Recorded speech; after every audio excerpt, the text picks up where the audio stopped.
Et Maeva Temayana nous fait le plaisir d'être notre invitée ce soir. Bienvenue. Alors, vous avez un rôle majeur dans le spectacle puisque vous interprétez la sorcière Raumati. Qui est-elle? Qui est cette sorcière? Alors Raumati, au fait, donc j'ai interprété la première fois au Heiva. C'est une sorcière au fait qui, on va dire, au départ c'est une femme, comme tout le monde, qui avait un mari, des enfants, qui a perdu ses enfants, qui a eu beaucoup d'épreuves dans la vie.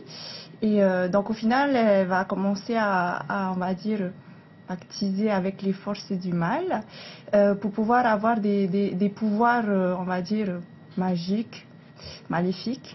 Et du coup, elle va adopter un enfant, donc Tapuhui, et elle va l'élever au fait pour qu'il se venge au fait de sa famille.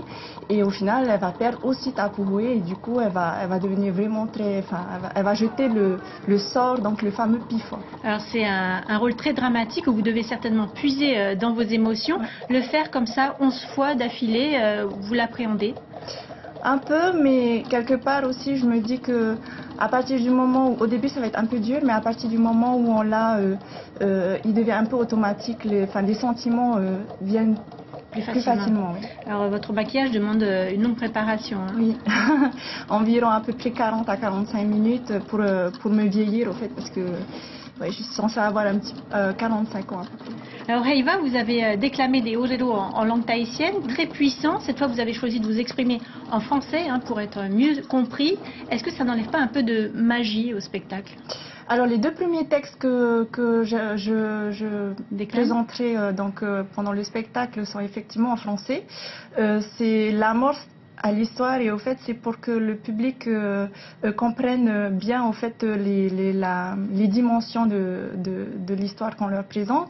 Ensuite les autres textes resteront tels quels comme au Heiva, interprétés de la même façon. Donc les spectateurs vont entendre la langue tahitienne. Exactement. Malgré tout, parce qu'elle est unique, c'est l'occasion aussi de la faire connaître. Oui, et puis même je pense que les sentiments et la force mis dans l'interprétation ne seraient pas la même.